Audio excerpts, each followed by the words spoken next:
अस्सलाम वालेकुम नाज़रीन, एक नई वीडियो के साथ हाजिर खिदमत है। आज की वीडियो गुज़िश्ता वीडियो से मुख्तलिफ है, और लेकिन ये हम रिएक्शन वीडियो कर रहे हैं आजकल, चूँकि इंडिया जो मीडिया है वो गोदी मीडिया और नरेंद्र मोदी का जो फ्रॉड और कार्टून नेटवर्क मीडिया है वो अक्सर ऐसे फेलियर और फाल्स किस्म की नैरेटिव जो है, इंफॉर्मेशन जो है वो लोगों को बताकर जो है वो गुमराह कर रहा है।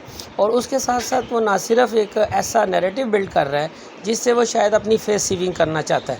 हालिया दिनों में आप देखते हैं कि खुजदार में बलूचिस्तान में जैसे कि बच्चों की स्कूल बस के ऊपर ख़ुद को हमला करवाया गया, उसके भी ताने बाने इंडियन प्रॉक्सीज़ के थ्रू दिल्ली से मिलते हैं, जिसकी वाज़ह जो है वो शवाहिद और इकट्ठी कड़ियाँ जो हैं वो DGISPR ने खुलकर अपनी प्रेस कॉन्फ्रेंस में उसकी निशानदी की है, और उन्होंने इनका तदारक भी करने का भी अज़म का इरादा किया है। तो ये बात खुल रोज़े रोशन की तरह आया है कि अब इंडिया अपनी खिफत मिटाने के लिए किसी हद तक भी जा सकता है।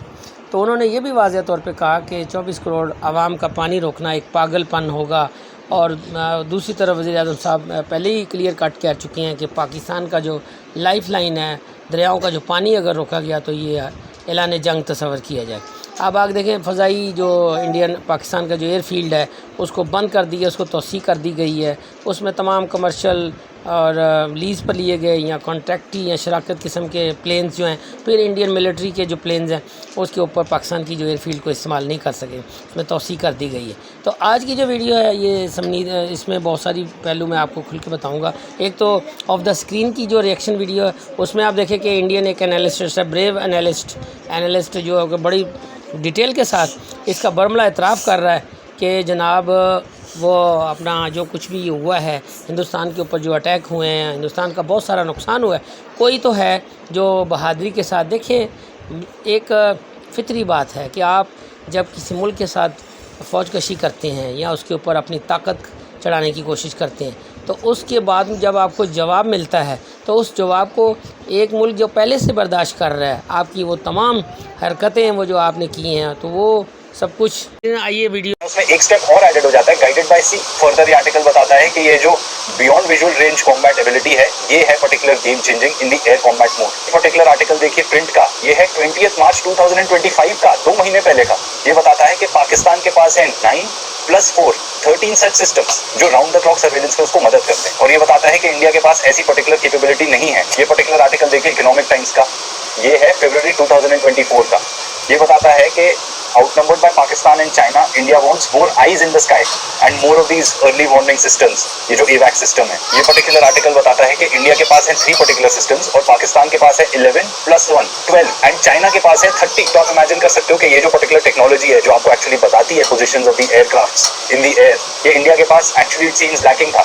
साथ ही साथ जो पाकिस्तान एयरफोर्स ने अपने प्रेस ब्रीफिंग्स में बताया, वो बताते हैं कि they were able to hijack Indian communication systems and उन्होंने इस चीज के लिए GPS जैमर्स यूज किए, जिससे जो भी ड्रोन आता था या मिसाइल आती थी तो उसको डिफ्लेक्ट कर जाते थे, तो वो अपने टारगेट पर नहीं हिट करते थे। इंटरनेशनल मीडिया कैसे बताता है ये चीज। पिछले 5 साल में पाकिस्तान ने जितने भी इंपोर्ट किए हैं वेपन्स, वो 81% चाइना ने ही सप्लाई किए हैं। ये पर्टिकुलर रिपोर्ट बताती है कि सिर्फ फायर पावर ही जरूरी नहीं है, आपके पास इंटेलिजेंट सिस्टम्स भी होने चाहिए। तो ये बताता है कि कैसे पाकिस्तान ने यूनिफाई किए रेडार, जेट एंड जो वार्निंग एयरक्राफ्ट है अगेंस्ट चाइना, मतलब उन्होंने तीनों चीजें कंबाइन करी। पाकिस्तान एयरफोर्स कैसे एक रात में ही भारत की पूरी फिजाइया को गले से दबोच चुकी थी, और अगर रिस्ट्रेंट का मुजाहरा न किया जाता तो भारत को उससे भी बड़ा नुकसान पहुंच सकता था।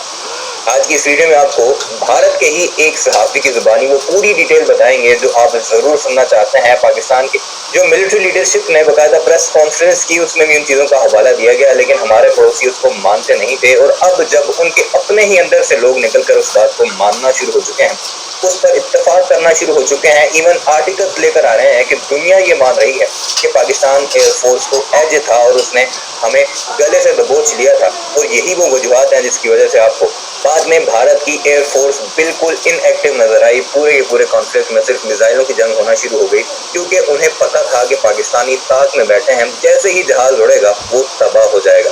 इस सारे मामले पर क्या कुछ कहा इस शेर के बच्चे ने। मैं तो इसे शेर का बच्चा इसलिए कहता हूँ क्योंकि भारत का आप मीडिया देखें, गोदी मीडिया, सोशल मीडिया, सरकार, वो सारे के सारे इस वक्त यही गुन गाने लग चुके हैं कि हमने पाकिस्तान का नुकसान किया और हमारा कोई जहाज नहीं गिरा, जबकि ये शेर का बच्चा each and everything with proof भारतीयों को बता रहा है। इसलिए ये वीडियो मुकम्मल देखिएगा, आपके जहन में भी जितने शकूक व शुबहात हैं वो भी क्लियर हो जाएंगे। वीडियो को लाइक कीजिएगा, चैनल को सब्सक्राइब कीजिएगा, कमेंट सेक्शन में अपनी राय का इजहार जरूर कीजिएगा।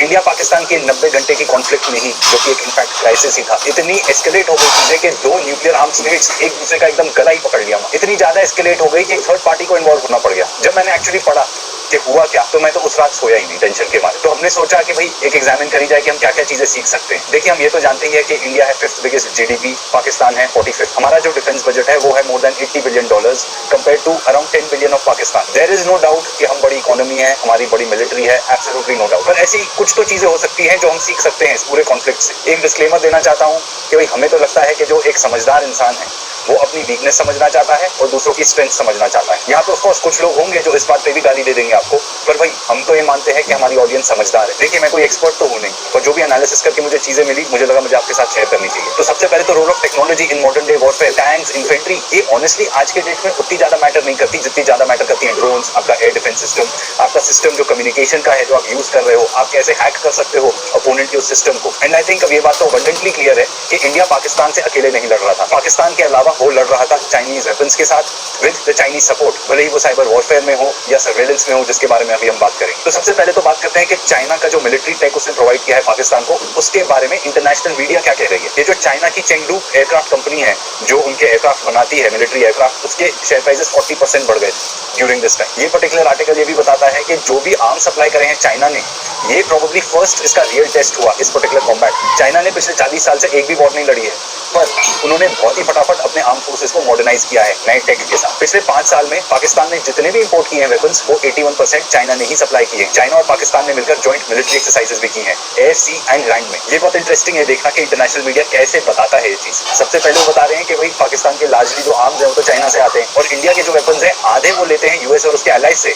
तो ये एक्चुअली देखी जा रही थी as a conflict, as a showdown between Chinese and western military technology. साथ ही साथ जो चाइना का J-10C एयरक्राफ्ट है उसमें थी मिसाइल्स PL-15, जो कि चाइना की most advanced air to air missiles है, जिसकी रेंज है बियॉन्ड विजुअल रेंज, मतलब 200 to 300 किलोमीटर के बीच में। ये बात तो क्लियर है ये सब पढ़ के कि भाई इकोनॉमिक इंपैक्ट इंडिया और पाकिस्तान की जो पर्टिकुलर क्राइसिस है, सबसे ज्यादा उसका इंपैक्ट पड़ता चाइनीज डिफेंस मैन्युफैक्चरर्स को, यानी चाइना को। एक और जो बहुत इंपॉर्टेंट चीज हमें अपने रिसर्च में मिली वो थी role of airborne early warning and control systems. आज के मॉडर्न डे वॉरफेयर में पुराने जमाने की वो जो रेगुलर डॉग फाइट्स नहीं होंगी कि एक एयरक्राफ्ट आ रहा है, उसको दूसरे एयरक्राफ्ट ने देख लिया, उसको फॉलो कर रहा है, उसके पीछे आ रहा है, ये सब आउटडेटेड है। ये सब जो मूवीज में आपको आज तक दिखाया जाता है, all of this is outdated. यहाँ पे तो इस पर्टिकुलर कॉन्फ्लिक्ट में जो दोनों देशों के एयरक्राफ्ट थे, reportedly they didn't even cross the line of control. तो फिर जब आप सामने वाले को देख नहीं सकते, तो फर्स्ट ऑफ ऑल आपके पास मिसाइल्स होनी चाहिए जो बियॉन्ड विजुअल रेंज जाए, जो उनके पास थी, हमारे पास भी है। बट उससे भी ज्यादा इंपॉर्टेंस आ जाती है ये एयरबॉर्न सिस्टम्स की, बिकॉज ये आपको पर्टिकुलर बताते हैं कि कौन सा एयरक्राफ्ट कहाँ है, बिकॉज आपको कुछ दिख तो रहा नहीं है, और खासतौर पर कितना टाइम तो ये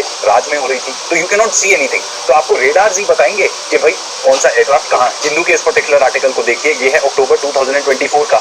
ये हमें बताता है कि कैसे इंडियन एयरफोर्स प्रोक्योर करना चाह रही थी, परचेज करना चाह रही थी ये 12 अर्ली वार्निंग एयरक्राफ्ट सिस्टम्स। ये बहुत इंपॉर्टेंट है, ये आर्टिकल के हेडलाइन में ही लिखा है। इंडियन एयरफोर्स को लगा कि उनके पास ये पर्टिकुलर जो सिस्टम्स हैं इसकी कमी है, स्पेशली क्योंकि जो बालाकोट एयर स्ट्राइक के बाद जो दोनों एयरफोर्सेस के बीच में मुठभेड़ हुआ था, उसमें उनको ऐसा लगा, तो Indian air force actually wanted to buy, they felt they were short of these, and ये है 2024 अक्टूबर की बात। ये पर्टिकुलर आर्टिकल देखिए प्रिंट का, ये है 20 मार्च 2025 का, 2 महीने पहले का। ये बताता है कि पाकिस्तान के पास है 9 + 4 13 सच सिस्टम्स जो राउंड द क्लॉक सर्वेलेंस में उसको मदद करते हैं, और ये बताता है कि इंडिया के पास ऐसी पर्टिकुलर कैपेबिलिटी नहीं है। ये पर्टिकुलर आर्टिकल देखिए इकोनॉमिक टाइम्स का, ये है फरवरी 2024 का।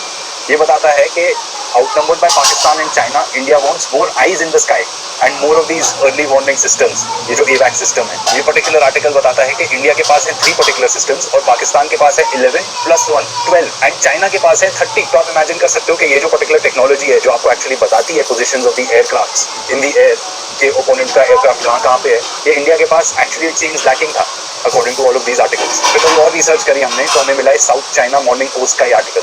नाउ आई नो ये पर्टिकुलर चाइनीज मीडिया है तो यू वुड से कि प्रोपेगेंडा है, बट फिर भी हम इससे कुछ तो सीख सकते हैं। तो ये बताता है कि कैसे पाकिस्तान ने यूनिफाई किए रेडार, जेट एंड जो वार्निंग